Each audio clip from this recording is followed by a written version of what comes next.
Hello everyone. So for today I might as well go over what nation had the best helmet and gas mask. So I only have more or less 3 nations. So of course I have Britain, Nazi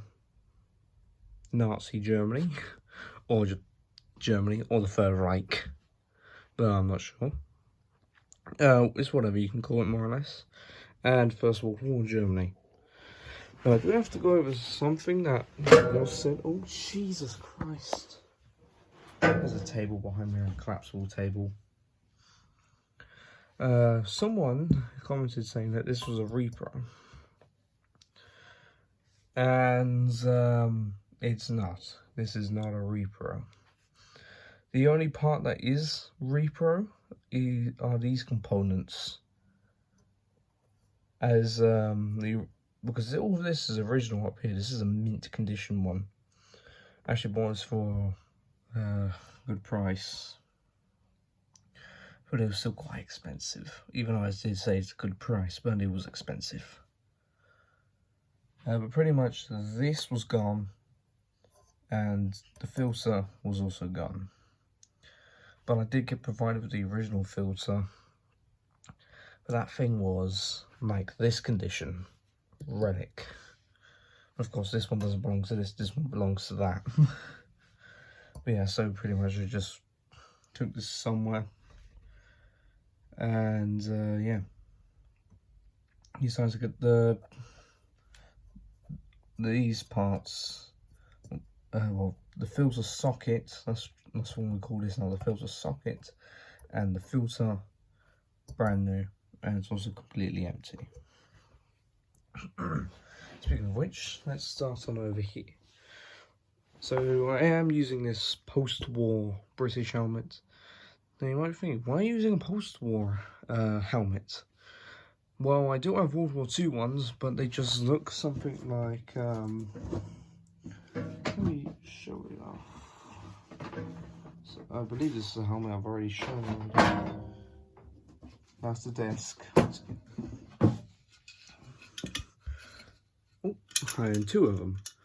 2 Brodie helmets, one more or less free, but one of them's from the First World War. I do not have a First World War gas mask.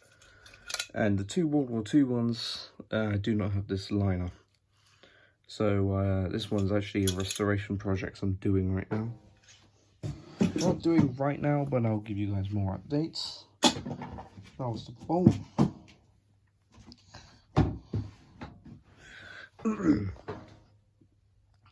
So we've got, so just imagine this is not a postal helmet, this is a turtle helmet. Yeah, so we have a turtle helmet. These did not come around until like 1944, I want to say. Probably about the time between D-Day and that happened. This guy, Mark, I think it's Mark V respirator, with the updated bag that were introduced in 1942 or 43. I do have the other one, but it's just the exact same. That one's actually, the other one's actually a Mark IV. It's just missing the stocking net. And this one doesn't have the filter. Well, it does have the filter, it's right there. But the hose decayed, so it's just this. So it's safe to wear this one. Very cool. Would I really recommend this helmet for combat use? Yeah, it's comfy, that's a plus. You can spray it. So that's another plus. What else? I don't think these, but there's a few downsides to these helmets. I think they're hard to find. Then again, I bought this one in Guernsey in 2019, so I wouldn't really know. I'm not sure if I can even find these on eBay. I think I can find these on eBay, but they're probably like 50 quid. Gas mask. This is a good gas mask design, but it has a flaw. It's the filter. The reason I say that is because the filters pack blue asbestos, and you'll die in 4 years. So let's say if it's like one that only lasted 4 years, and he has to wear that gas mask. If there was a chlorine attack late of the first year, you would die late of the last year of the war. Next up is the Stahlhelm, famous helmet right here, with the GM30, or it's the GM36. I cannot tell the two apart. Then again, it's just the only one I own. And I actually have the original filter that came with it. I'm not going to use this one. But yeah, helmet. So these helmets are quite good. They're nice and thick on the inside. Especially the M35, because you can tell, because the Germans, all they've done is, let me just zoom in, all they've done is they've just rolled the edge over. And if you own an M42, you should know that the edge is unrolled and the hole is stamped. Which technically, the M40 is technically a updated M35. So I think it would be cool if Germany made this and they didn't call it the M40. I think we would call it the M35 Star, because still got that folded brim and the stamped air vent. But yeah, this is a nice one. There you can see the liner. Someone redone those buckles in blue. I'll have to redo them at some point. Helmet, is it good for combat? Yes, and kind of no. Yes, it's comfortable on the user, and it has an adjustable chin strap, which I forgot to mention on this one. Adjustable chin strap, comfortable. Downside, it's heavy. Like, if you're going to wear this for a long period of time, it is quite heavy on your head. The mask. This is a good mask. And if yours is a original M30 or an M36, I think, GM36 or the GM30 or the GM36 or something, or the GM38, I think it's the GM38 instead of the GM36. Actually, if I remember correctly, this is actually a GM38 that was post-war redone. So this is actually post-war, but it still accepts the Nazi filter.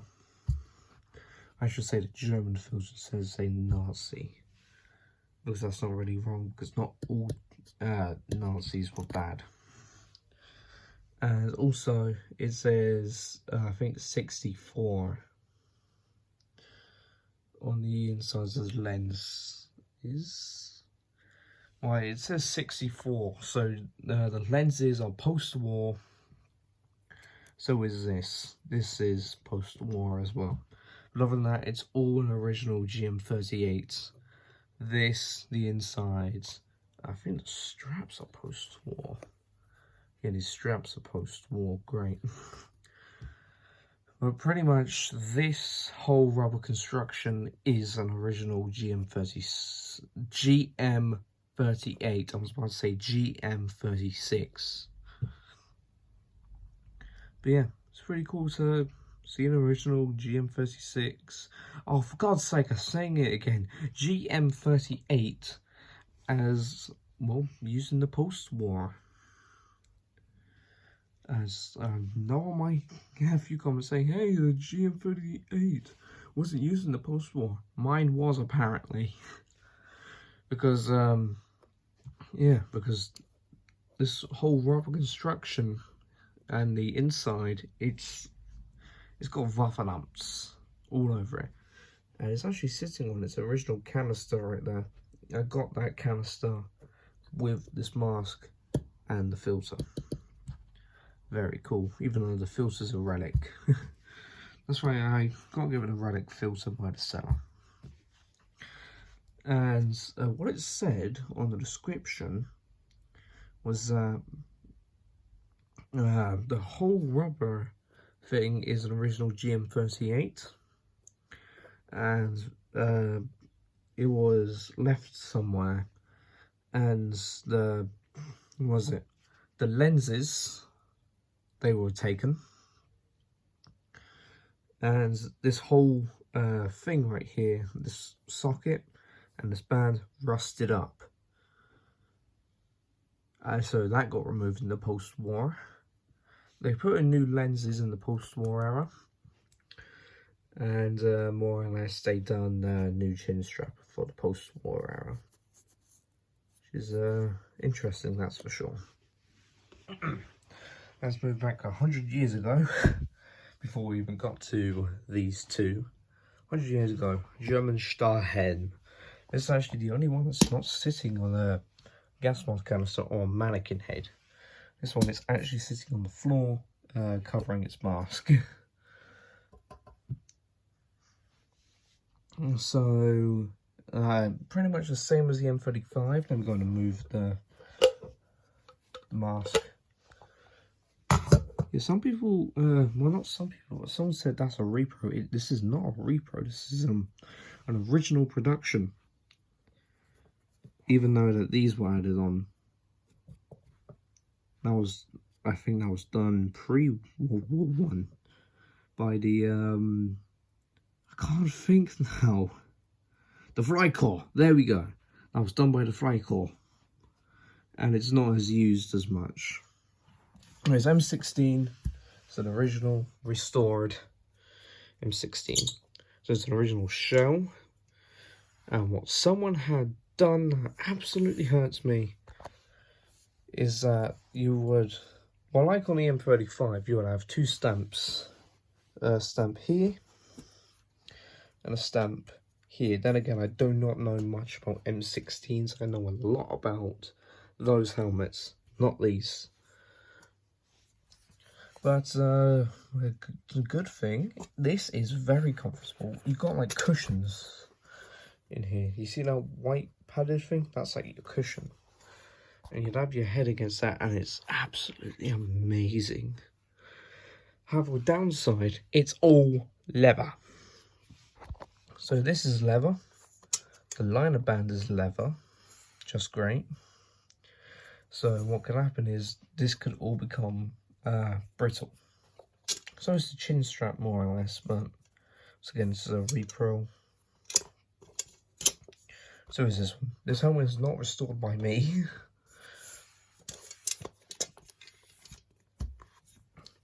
Ventilator holes, or ventilator horns, not good, because German soldiers, as I actually read the account, the wind got through here and the other one, so German soldiers plugged it up with mud.